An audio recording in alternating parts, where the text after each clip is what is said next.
আপনাদের কি কোনো সেন্স নাই? রাতা বেহোশের মতন গাড়ি চালান, অন্য সচেনা পর্যন্ত নাই। আরে, অসম্ভব। আপনি ঠিক আছেন? না হ্যাঁ একদম ঠিক। আচ্ছা, এই পাশেই আমাদের আশ্রম আছে, আপনি আমার সাথে চলেন।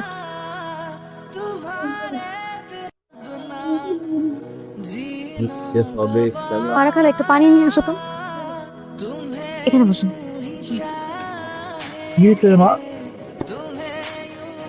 পানিটা খাও।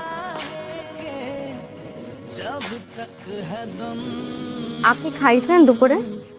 হ্যাঁ। এখন কোথা থেকে আসছো?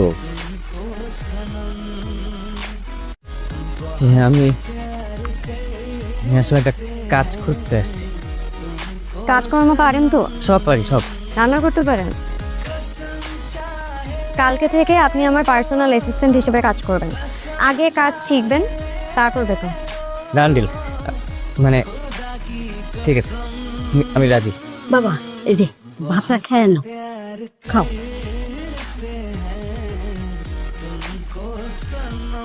দারুণ খাবার। আমি এত বছর খাবার আমি কখনো খাই নাই। ম্যাডাম, কয়টা বাজে?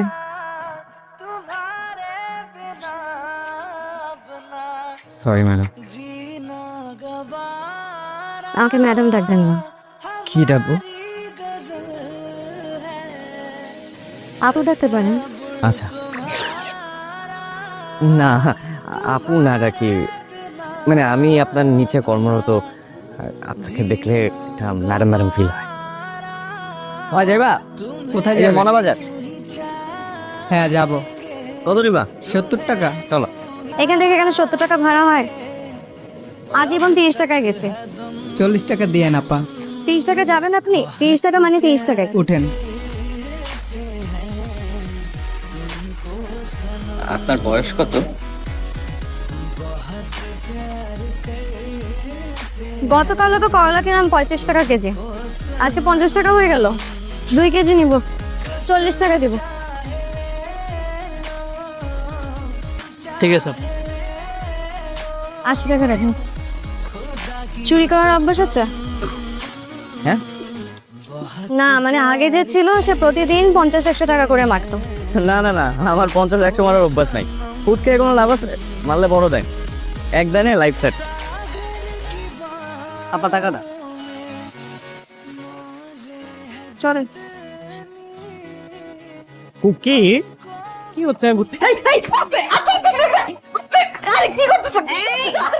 এত হাসাহাসি কিসে? পিন্টু, দেখেন আমার কোনো দোষ নাই, ওরা আমাকে হাত। জানি আমি, কিন্তু ওরা একটা বদের হাড্ডি। আপনি যদি ওদেরকে একবার আশকারা দেন, সুযোগ পেলে জানেন আপনি ওরা আমার জীবনটা তছনছ করে ফেলবে, এই তো। জি। দেখেন এই বয়সে বাচ্চারা তো একটু দুষ্টুমি করবেই। এই বয়সে আমিও দুষ্ট ছিলাম, নাম শিওর এই বয়সে আপনিও দুষ্ট ছিলেন। আপনার কেন মনে হলো আমি দুষ্ট ছিলাম? ছিলাম ছিলাম তো পাস্ট টেন্স। আমার তো মনে হয় আপনি এখনো দুষ্ট, খালি প্রকাশ করেন না।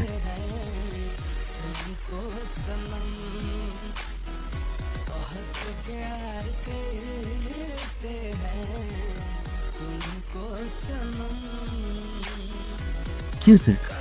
আমাদের আশ্রমের জন্য বিদেশি একটা সংস্থা থেকে অনুদান আসতো, সাহায্য আর কি। গত 15 দিন যাবৎ হঠাৎ করে বন্ধ হয়ে গেছে। কেন বন্ধ হয়ে গেল কিছু বুঝতে পারতেছে না।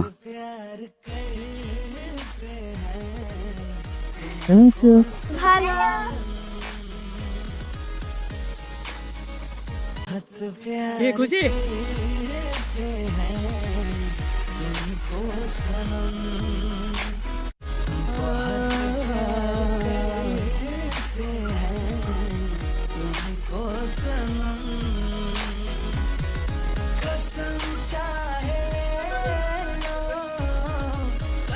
ওরা দুজনই আমার পূর্ব পরিচিত। আজকে থেকে এখানকার দায়িত্ব সর্বাধিক। Thank you. ছেলেটা কত তাড়াতাড়ি আমাকে সবাই আপন করে নিছে, দেখছিস? তাই না? রেহান ছেলেটা কিন্তু খুব ভালো।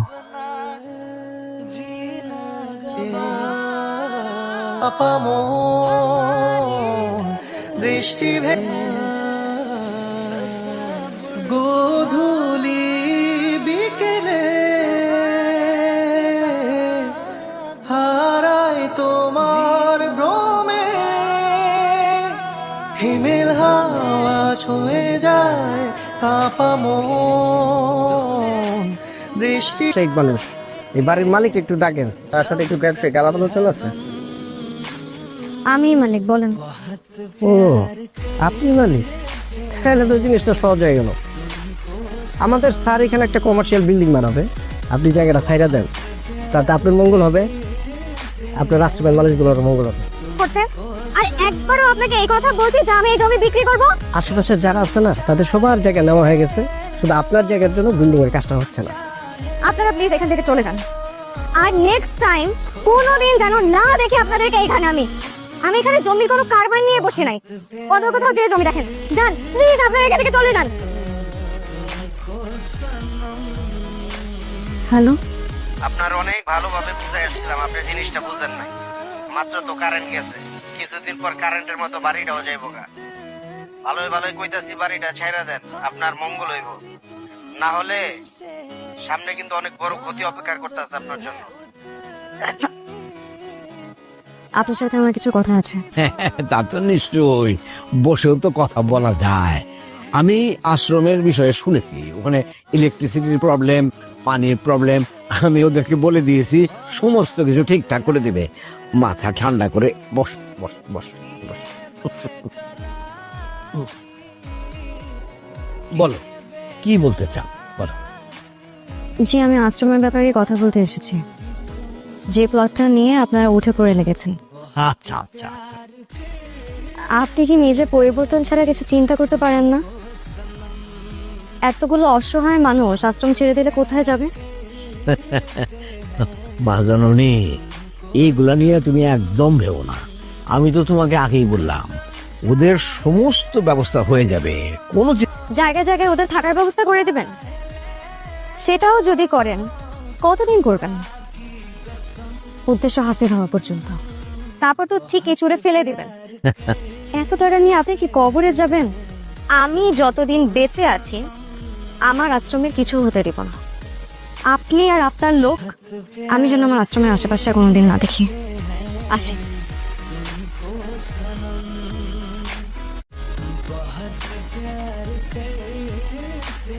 এমনি কে? এটা আমার ছেলে রেহান চৌধুরী। জানাবো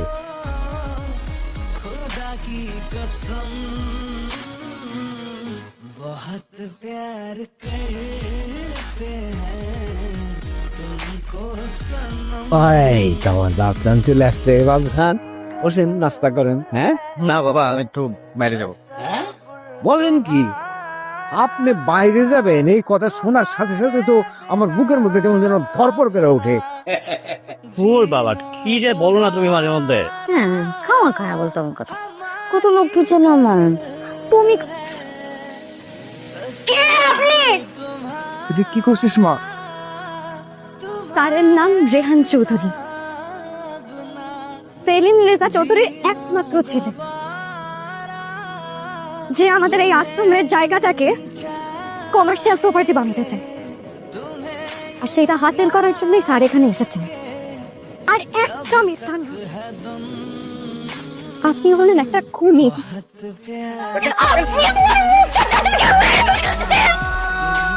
আপনার টাকার জন্য মানুষ খুন করতে পারেন? এতগুলো মানুষের সামনে মিথ্যা অভিনয় করলেন একটা প্রপার্টির জন্য। উপরে যে কি জবাব দেবেন? আপনি আসলে খুনি না, আপনি হলেন একটা জানোয়ার। আপনি আমার আশ্রম থেকে বেরিয়ে যান। ছবি আঁকে বাবা, তুমি আমার আশ্রমটা ছেড়ে দাও। আশ্রমের ওই মেয়েটা যেন কোনোভাবেই বেঁচে না থাকে।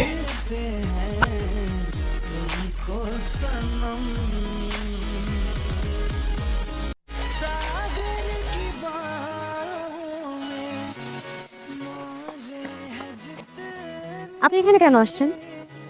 আপনাকে একবার বলছেন এই আশ্রমে আর কোনোদিন না আসতে। আপনি কোথায় যাচ্ছেন? আপনি কথা বলে কি কানে ঢোকে না আপনার? তুমি বুঝতেছো না, আমি বুঝতে চাইও না। আমাকে বুঝতে হবে, তোমাকে দেখতে হবে। সবসময় নিজের জায়গা থেকে দেখলে তো হবে না, একবার আমার জায়গা থেকে দেখার চেষ্টা করো। আমি মিথ্যা বলছি তোমার জন্য। আমি এখানে সকলের সাথে মিশছি তোমার জন্য।